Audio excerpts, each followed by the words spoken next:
انت واقف كده ليه؟ يلا. طب انزل يلا. انزل يلا. يلا عشان ناكل الطيور. نعم. امي ما بقاش حد يقول امي دلوقتي بيقول. ابص فوق فين تاني.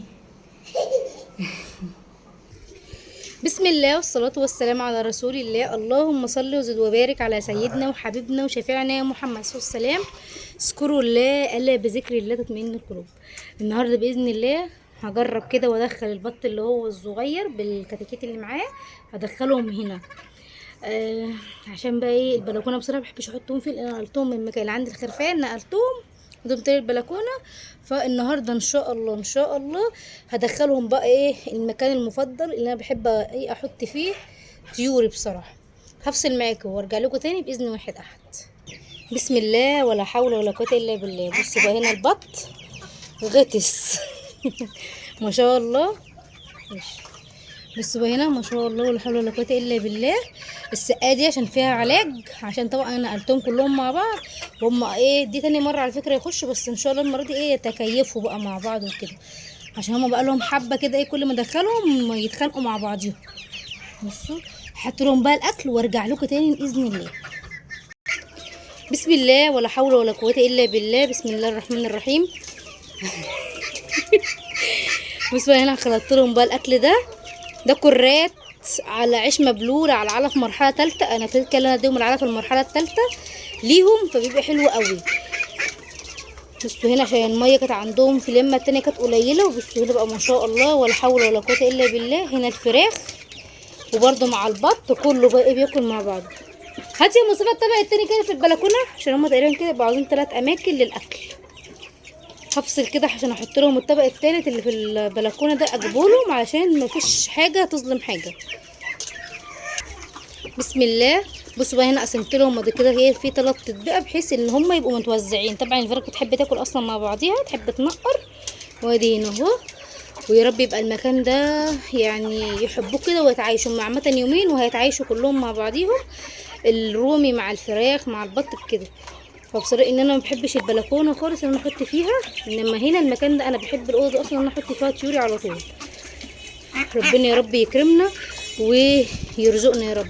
ابتدي اللي انا اديهم على في مرحله ثالثه ان هم ما شاء الله يعني كده جابوا الشهر، ومن بعد ما بتجيبوا الشهر بدي العلف المرحله الثالثه. والكراب بيبقى اساسي معايا، والعيش المبلول بقى ما بدهمش عيش مكسر غير لما بيقفلوا ال2 كيلو، ببتدي اللي انا ممكن ادي عيش مكسر.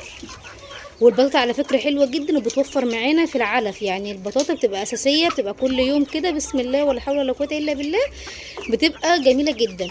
الميه ديت فيها يعني دي فيها كوبايه خل، ليه؟ لان العدد ما شاء الله حلو، فالميه فيها حبه خل، كوبايه خل تبقى حلوه جدا الخل للطيور. بصوا هنا ما شاء الله الرومي بيتخانق على فكره على الكرات. وده هي البطاطا.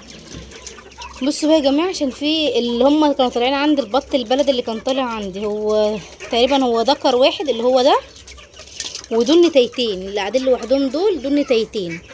طب ليه بقى انت عرفتهم ازاي؟ ان الذكر ما بيتقفلش الظهر بتاعه بدري قوي كده، النتايه بتقفل ظهرها بدري ريش، وكمان بتبقى ما شاء الله هي بص يعني النتايه بتبقى مقزعره كده في نفسها. بص باينه ازاي، يعني هي باينه اللي هي الا كده في نفسها. اما ما شاء الله الذكر فما بيعملش ريشه بسرعه اصلا، وبيبقى ما شاء الله يبقى طويل ومفروض شويه عن النتايه. في اي انواع على فكره، يعني في اي انواع طيور، يعني سواء بط بلدي او بط مسكوفي او بغالي او الكلام ده كله. بسم الله ولا حول ولا قوه الا بالله. هنا بقى هياكلوا بعض، يعني هنا هياكلوا بعض وكلهم هياكلوا، وده هيجري على الاكل ده بيجري زيه كده. احسن لما كانوا دول لوحدهم ودول لوحدهم مضطر اعمل لدول اكل واعمل لدول اكل بصراحه، يعني كانوا بيغلبوني. انما لما يبقوا كلهم مع بعضيهم فيشيلوا ليلتهم بقى مع نفسهم.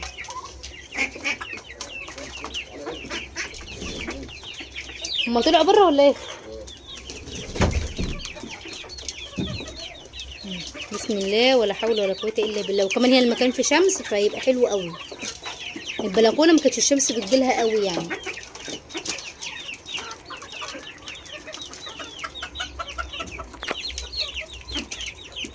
دي بيضة فرخه الحمد لله. فرخه بقالها ساعتين بتبيض، مش عارفه.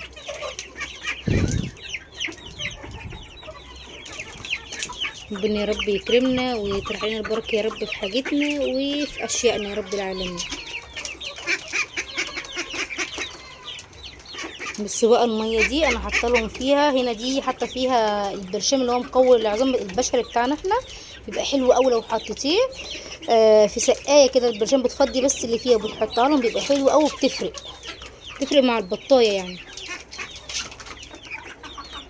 عشان البط اهم حاجه فيه العظم بتاعه لازم يكون قوي عشان تبقى البطايه تكمل معاكي بقيه الدوره بخير وسلامه.